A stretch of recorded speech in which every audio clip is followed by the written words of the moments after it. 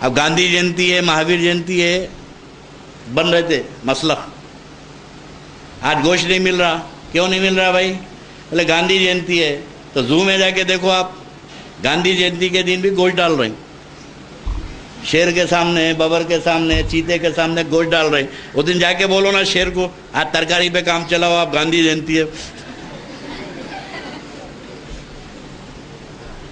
اچھا، جو ان کے بھگوان سب سے بڑے ہیں، ناگ پنچمی، ناگ پوجا، دودھ پیتے، سال کو ایک بار بھگوان دودھ پیتے، برس کے 12 مہینے تو مینڈک کھاتے، انڈے کھاتے، چوزے کھاتے، سانپ۔ میں نے خود مدراس کے اسنیک پارک میں دیکھا کہ ایک ایک سانپ کے پنجرے میں کسی میں 2 مرغ پھینک رہے ہیں، اسنیک پارک ہے نا، چاہے میں 4 مرغ پھینک رہے ہیں۔ تو بولا بھائی پوری دنیا میں تو بولتے ہیں کہ سانپ دودھ پیتا، ناک سانپ، تو اس میں پھر مرغ کہیں کو پھینک رہے ہیں؟ یہ تو ہماری برادری کا ہے، انہیں گوشت کھاتا ہے انہیں۔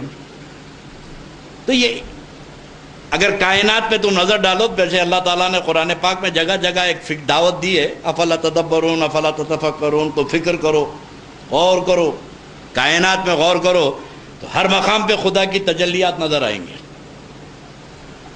اللہ وحدہ لا شریک ہے، اللہ نے اپنی تجلی کائنات میں ڈالی تو سب کو ایک بنا دیا، دوسرا کوئی نہیں ہے، سب ایک ہی ایک ہے، غیر کا تصور ہی نہیں ہے، ایک ہی ہے، ہر جگہ وہ ایک کے جلوے ہے۔ اس لیے مدرسوں میں تعلیم دی جاتی ہے کہ عرفان ہو، معرفت خدا بندی ہو، بغیر جانے پوچھے عبادت مت کرو، خدا کو جانو پھر عبادت کرو۔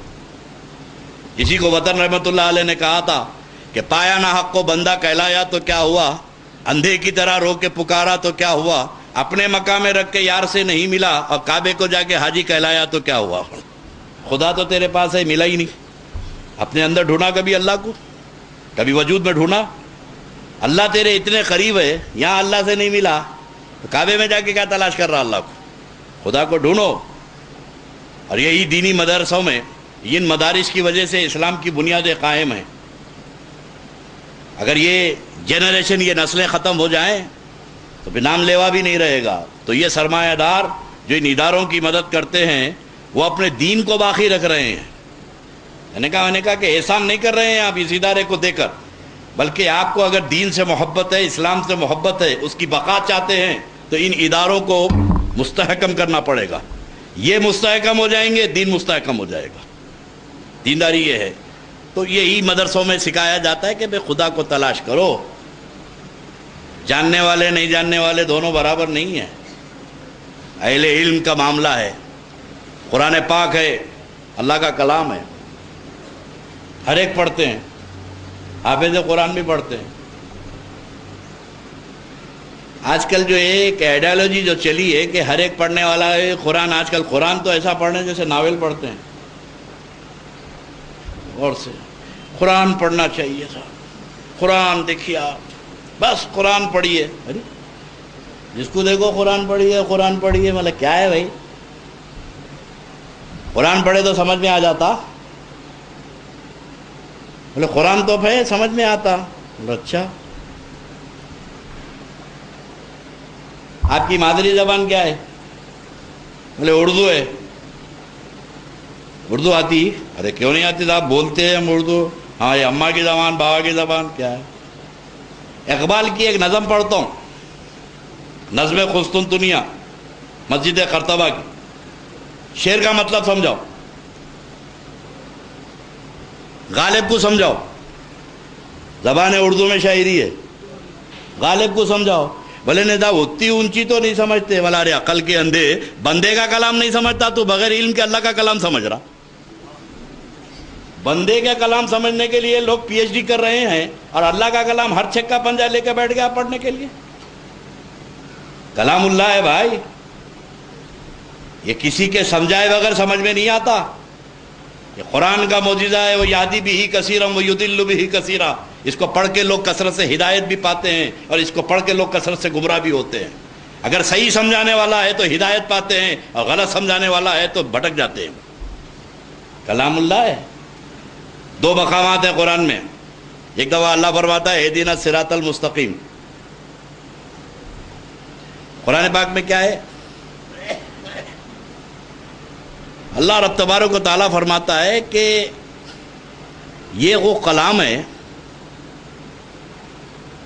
الف لام میم ذالک الکتاب لا ریب فیہ ھدی للمتقین میں اللہ رب تبارک و تعالیٰ ارشاد فرماتا ہے ذالک الکتاب لا ریب فیہ ھدی للمتقین۔ ایک جگہ قرآن پاک میں ھدی للناس، یہ لوگوں کو ہدایت دیتا ہے، لوگوں کو راستہ بتاتا ہے، اور ایک جگہ فرمایا کہ متقین کو راستہ بتاتا ہے، یا بتاتا نہیں ہے۔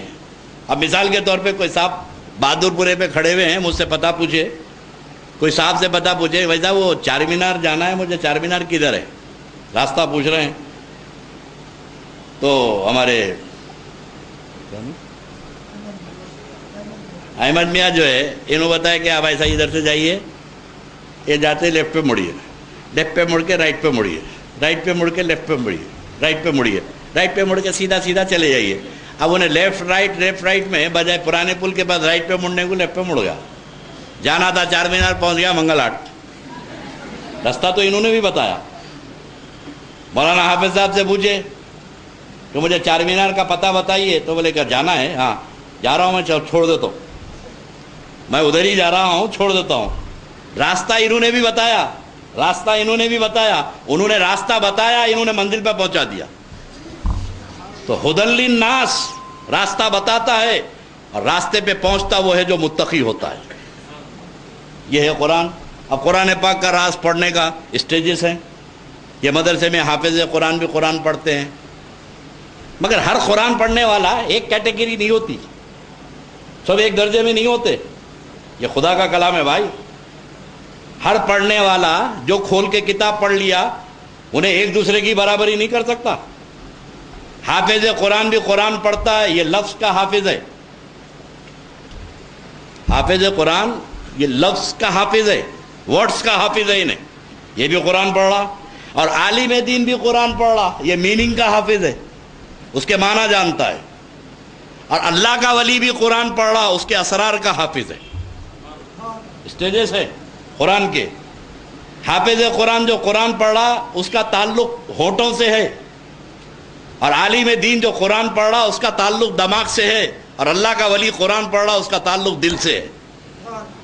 ہونٹوں سے لفظ یاد ہوتے ہیں، دماغ سے معنی یاد ہوتے ہیں، اور دل پہ اسرار کھلتے ہیں۔ تو قرآن کے بھی اسٹیجز ہیں۔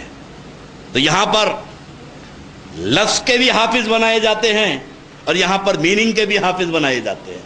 یہاں عالم دین بھی نکلتے ہیں، یا حافظ قرآن بھی نکلتے ہیں، اور اس کی تو بڑی فضیلت ہے۔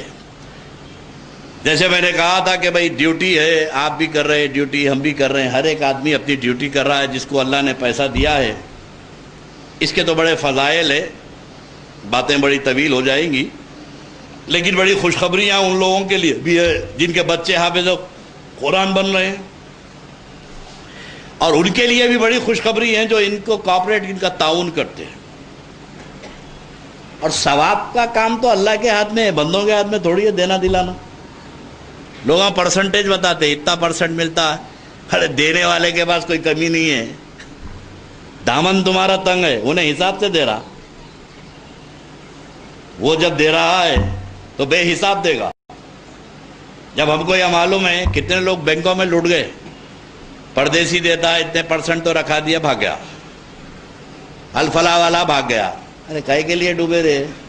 بولے صاحب اتنے % دے رہا تھا انہیں. اور انسان کتنا مسلمان ہو کے کتنا بے بہرا ہے.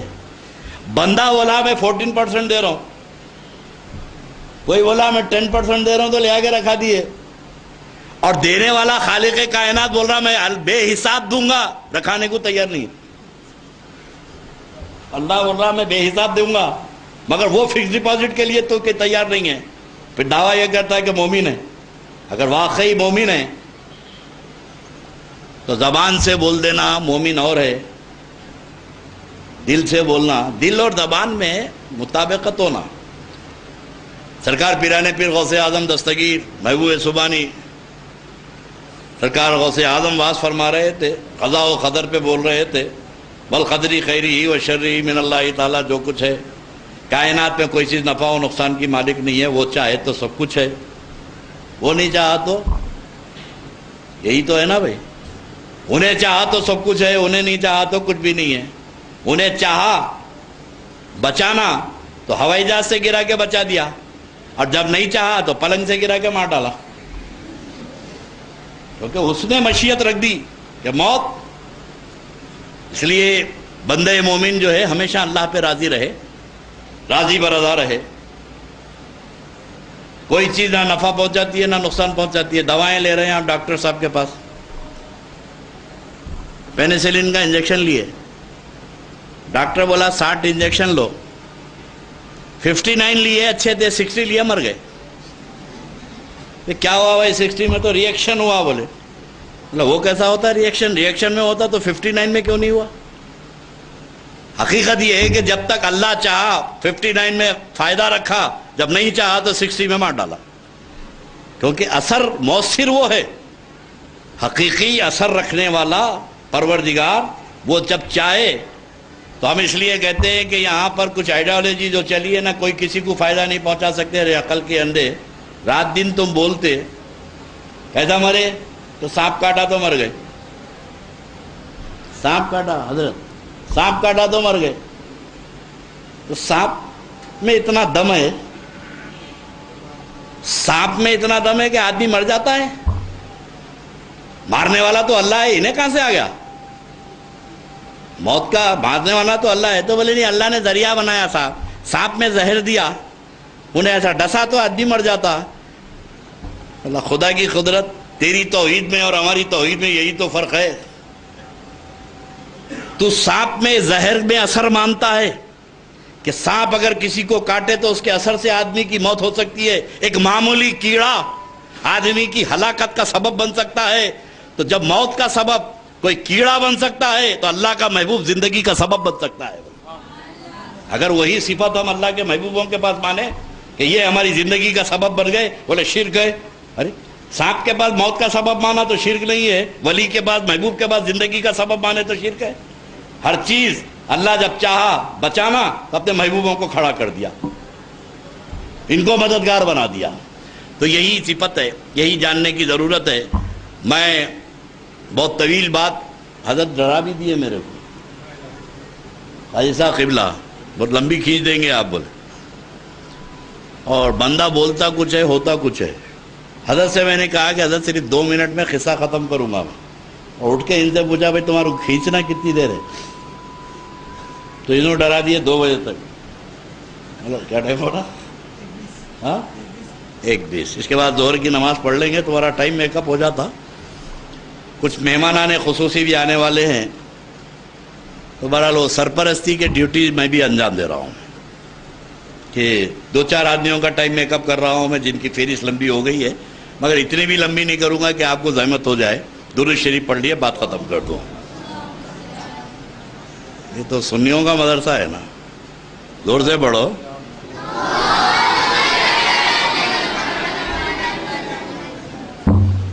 یہ مدرسے تو بہت ہیں حیدرآباد میں, مدرسوں کی کمی نہیں ہے. ہر آدمی اپنے ڈھنگ سے مدرسے میں تعلیم دے رہا ہے. باب العلم کا مقصد یہ ہے کہ جس فیض کو, جس عقیدے کو تم مانتے ہو اس کی حفاظت ہو.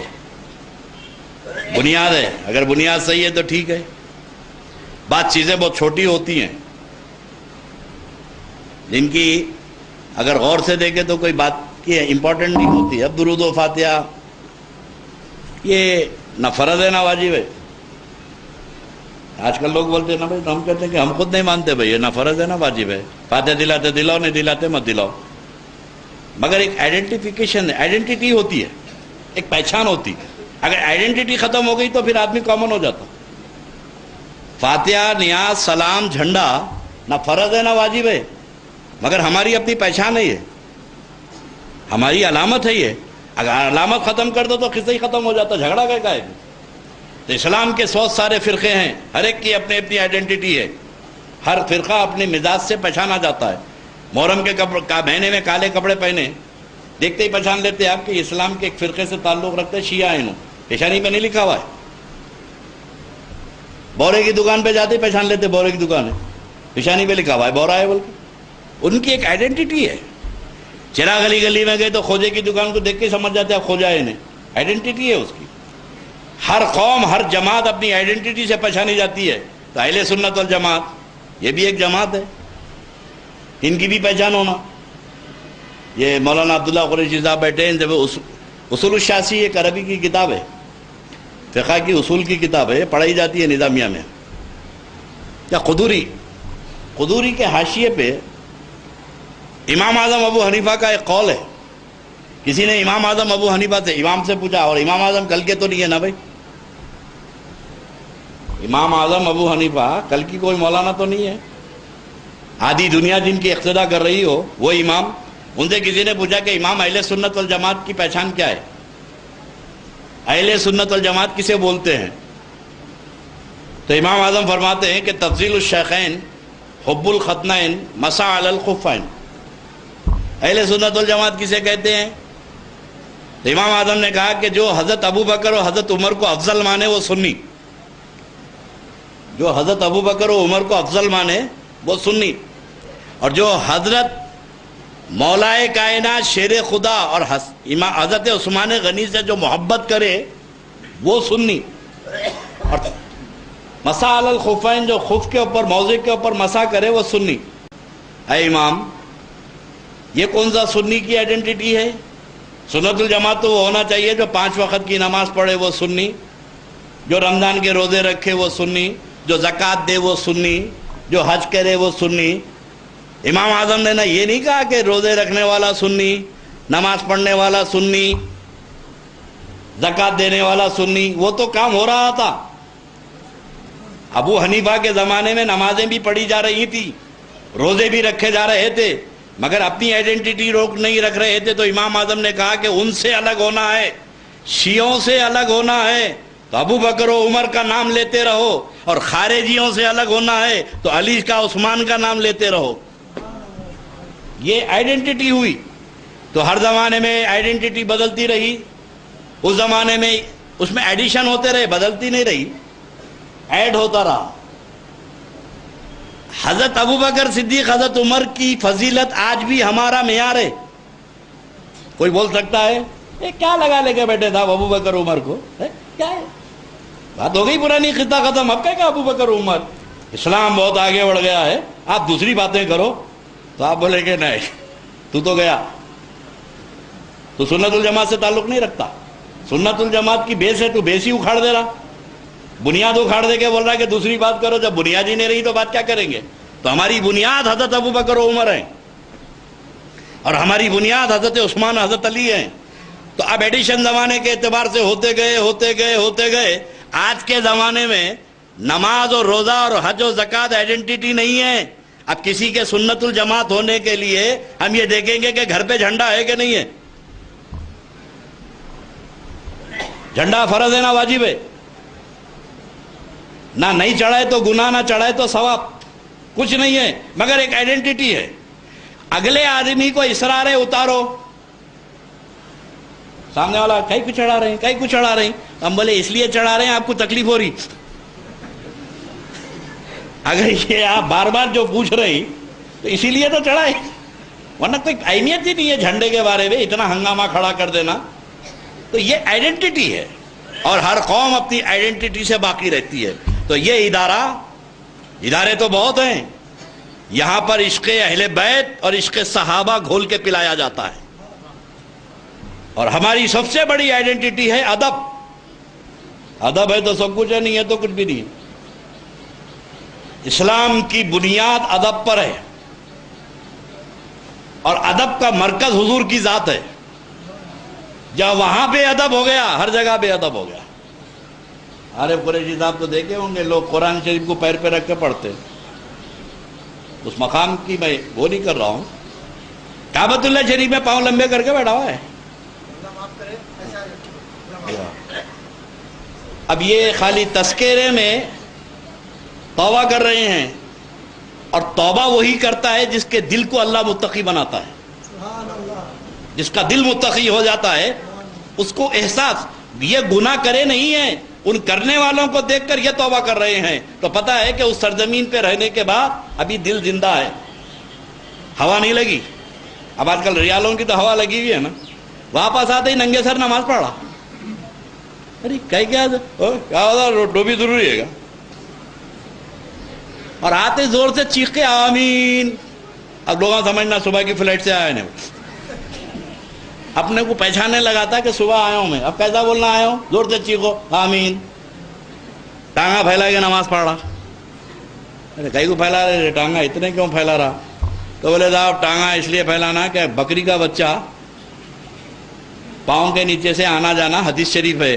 بولا بھائی حدیث شریف تو بکری کے بچے کی ہے, تو ہتھی کے بچے کو کھول دیا. یہ کون تتو ہے؟ آپ جس کا تعلق رکھتے ہیں اہل سنت والجماعت, اور یہ اس جماعت کی بنیادی ادب پر ہے. خدا کی قسم یہ بہت پاک ستھرا مذہب ہے. اس سے اچھا مذہب آپ کو نہیں ملے گا. اسلام کے بہت فرقے ہیں, لیکن خدا کی قسم یہ حق ہے, یہی مذہب حق ہے, اور یہی مذہب سچا ہے, اور یہی جماعت سچی ہے. کیوں کہ ہر فرقے کی بنیاد گستاخی پر ہے. شیعہ مذہب جب تک کہ صحابہ کو گالی نہ دے اس کا مذہب مکمل نہیں ہوتا. صحابہ کی توہین ان کے مذہب کی بنیاد ہے, ورنہ جھگڑا ہی ختم نا. شیعہ مذہب کی بنیاد صحابہ کی توہین ہے, اور خارجی مذہب کی بنیاد اہل بیت کی توہین ہے. اور یہ آج کے زمانے میں جو آئیڈیالوجی چلی ہے وہابی, ان میں تو سب کی توہین ہے, ہر ایک کی توہین ان کے مذہب کی بنیاد ہے. اور خدا کی قسم اہل سنت والجماعت وہ مذہب ہے جہاں پر توہین کا تصور نہیں ہے, سب کی تعظیم ہے. ہمارے پاس ادب ہی ادب ہے, توہین. ارے جب نبی کے نام لیواؤں کا ہم اتنا ادب کرتے ہیں تو آقا کا کتنا ادب کرتے ہوں گے, کیونکہ یہ مذہب کی بنیاد ادب پر ہے. اور یہ مدرسہ باب العلم اس کی بنیاد بھی ادب پر ہے.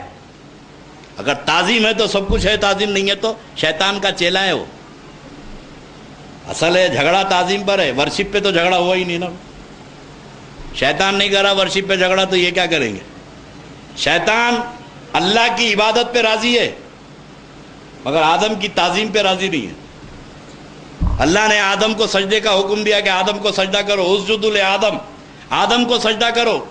اور وہ آدم کو سجدہ ورشپ کا نہیں تھا, وہ ورشپ کا سجدہ تو اللہ کو کر رہا تھا شیطان. آدم کا سجدہ, اور یہ ایک بات طے کر لینا, سجدے دو قسم کے ہیں, ایک ورشپ ایک ریسپیکٹ. پہلی امتوں میں ریسپیکٹ کا سجدہ تھا, یہ عیسیٰ علیہ السلام تک ہوا. ہمارے آقا نے پسند نہیں فرمایا, حضور نے فرمایا میں پسند نہیں کرتا. اب اگر کوئی ریسپیکٹ کا سجدہ کرتا بھی ہے تو یہ شرک نہیں ہے. یہ اگر تعظیم کا سجدہ کرتا ہے یہ شرک نہیں ہے, یہ حضور نے منع فرمایا, اب حرام ہے, ناجائز ہے. حضور نے منع.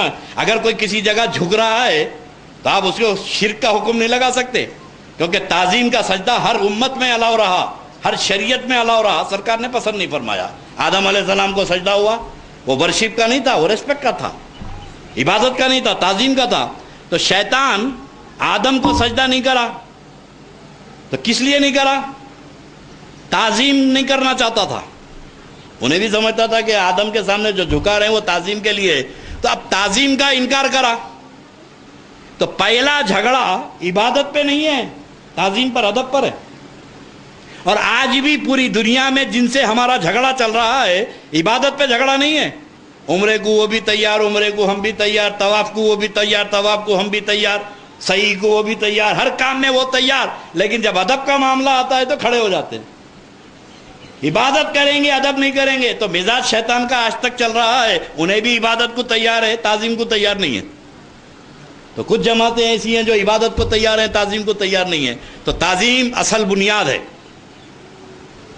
اور یہ اہل سنت والجماعت کا ادارہ، بہت سارے ادارے ہیں، آپ حضرات اس ادارے کو تعاون اس لیے کرتے ہیں کہ یہاں پر تعلیم کے ساتھ ادب ہے، اور دوسرے اداروں میں صرف تعلیم ہے، ادب نہیں ہے، احترام نہیں ہے۔ ارے جب آقا کا احترام نہیں ہے تو جو لوگ جا کے دیکھیں کعبے کی طرف پاؤں لمبے کر کے لیٹا ہوا ہے، مطلب بھائی ادھر سیدھا کر لے، کعبے کو دیکھ رہا ہوں، پھر دیکھنے کے لیے ادھر پاؤں کرنا۔ خدا کی قسم ہمارے بزرگوں نے جو ہم کو سکھایا، ہم یہاں رہ کے کعبے کی طرف پاؤں لمبے نہیں کرتے، حیدرآباد میں رہ کے پاؤں ادھر نہیں کرتے، انہیں کعبے میں رہ کے پاؤں لمبے کرتا۔ قرآن شریف پاؤں پہ رکھ کے پڑھتے ہیں، اور ہم تو ہمارے بچپنے میں دیکھے ہیں کہ اگر پیٹھ کے پیچھے سے کوئی قرآن شریف لے جا رہا تو پلٹ جاتے۔ یعنی ہمارے ایمان کو یہ گوارا نہیں ہے کہ اللہ کے کلام کو ہماری پیٹھ ہو جائے، پیر پہ رکھنے کا تو تصور۔ یہ اس لیے بے ادب ہو گئی قوم، ان کے دل سے اللہ کے نبی کی محبت نکل گئی ہے۔ جب تعظیم نبی نکل گئی تو پھر کس کی تعظیم کریں گے؟ تو اصل ہے حضور کی ذات۔ تو میں آپ حضرات کا تہہ دل سے استقبال کرتا ہوں، اور یہ معاونین، مجھے معلوم ہوا کہ نواب فضل جا جو ہے اس مدرسے کے کافی بڑے معاون میں ہیں۔ بلا بھائی یہ تو ہر آدمی بھی نیچر پہ ہوتا، اب ان کے خاندان کے بزرگوں نے تو جامع نظامیہ قائم کر دیا جو آج دنیا میں سارے ڈنکے بجا رہے ہیں۔ اب اسی خاندان کے ایک فرد نے اگر باب العلم کی مدد کی ہے تو کوئی نیا کام نہیں کیا، جو ان کے بڑوں نے کیا وہی کام وہ کر رہے ہیں۔ ہر آدمی اپنے بڑوں کی وراثت کو قائم رکھتا ہے۔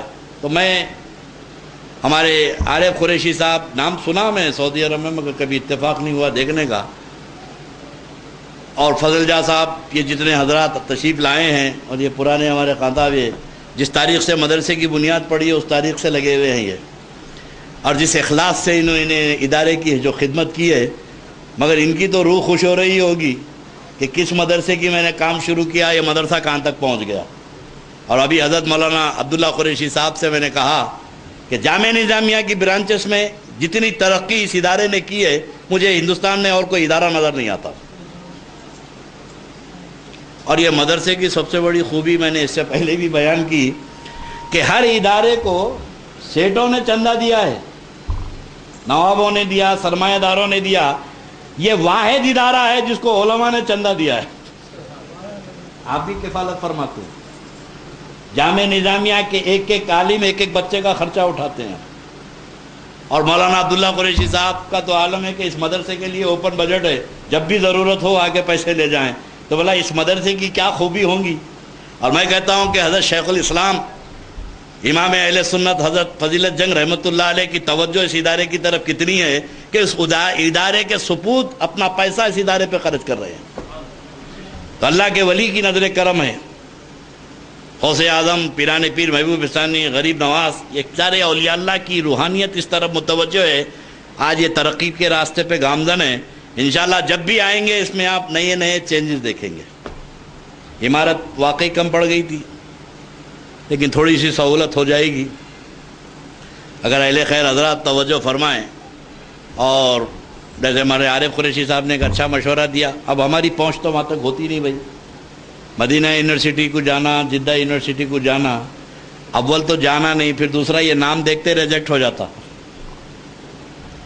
ہم کو سعودی ریالوں کی ضرورت نہیں ہے، نبی کے غلاموں کا پیسہ مل جائے تو کافی ہے، سرکار کے چاہنے والوں کے پیسہ عقل حلال کا۔ اب ان کا پیسہ لیں گے تو ان کا منشا پورا کرنا پڑے گا، ان سے دولت لیں گے تو ان کے ایجنٹ کے پاس جانا پڑے گا، یہاں پر حضرت پیسے ہونا، حضرت بولے میرج بن ہو گئے بابا، اب تمہارے کہاں سے دیتا ہوں، پہلے بہت جاتا تھا میں، میرے ہی بن ہو گئے یار، تو اب ان کے انداتا ان کو ہی بند کر دیے تو ہم کو کون دینے والے ہیں۔ اور خدا کی قسم یہ ادارے والوں کا منشا نہ سعودی ہے، نہ امریکہ ہے، نہ کینیڈا ہے، ان ادارے والوں کی نظر نبی پہ پاک صلی اللہ علیہ وسلم کی ذات ہے، اللہ رب تبارک و تعالیٰ کی ذات پہ بھروسہ ہے، اور نبی کی ذات پر عقیدہ اور ایمان ہے۔ انشاءاللہ کسی ریال اور ڈالر کے بغیر انشاءاللہ یہ ادارہ پھلتا رہے گا، یہ ادارہ پھیلتا رہے گا، اور یہ ترقی کے راستے پہ گامزن رہے گا۔ میں یہاں کے ہر طالب علم اور کے لیے دعا گو ہوں اور اس کے معاونین کے لیے خصوصی دعا گو ہوں. اللہ رب تبارک و تعالیٰ ان کی خدمت کو قبول فرما لے. پروردگار ان کی عمر و اقبال میں ترقی عطا فرمائے. اور پروردگار ان کو ہر بلا و آفات سے محفوظ و معمون فرما دے. زندگی میں یہ بچوں کی خوشیوں کو دیکھ رہے ہیں, دینی طلباء کی خوشیوں کا یہ خیال رکھے. مولا ان کی اولاد کو ہمیشہ خوش و آباد رکھ. صلی اللہ تعالیٰ علی خیر خلق محمد وآلہ وصحبہ اجمعین برحمتک یا ارحم الراحمین. کھڑے ہو جائیں. صلاۃ والسلام. عندنا نورا مبینا مصطفیٰ ما جاء الا رحمتا للعالمین.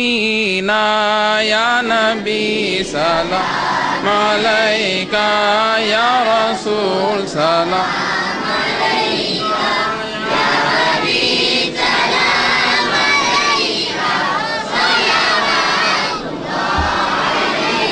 اے نسیم کوے جانا, جب مدینے سے تو آنا, بوئے زلف یار لانا, دل پریشاں ہے سنگھانا. یا نبی سلام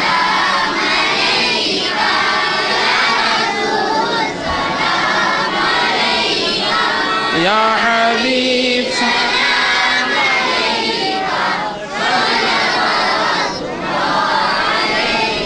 حبیب یا رسول اللہ. واسطہ آل آبا کا, جملہ اصحاب ولا کا, واسطہ غوث الورا کا, غم نہ ہو روز جزا کا. یا نبی سلام علیکہ,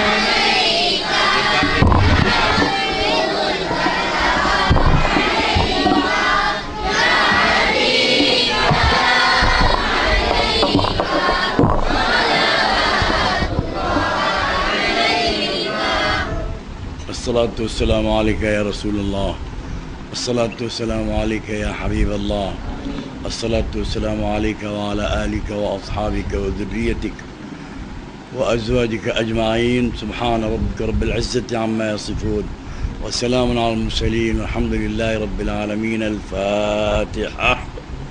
اعوذ باللہ من الشیطان الرجیم. بسم اللہ الرحمن الرحیم. نعوذ باللہ من الشیطان الرجیم.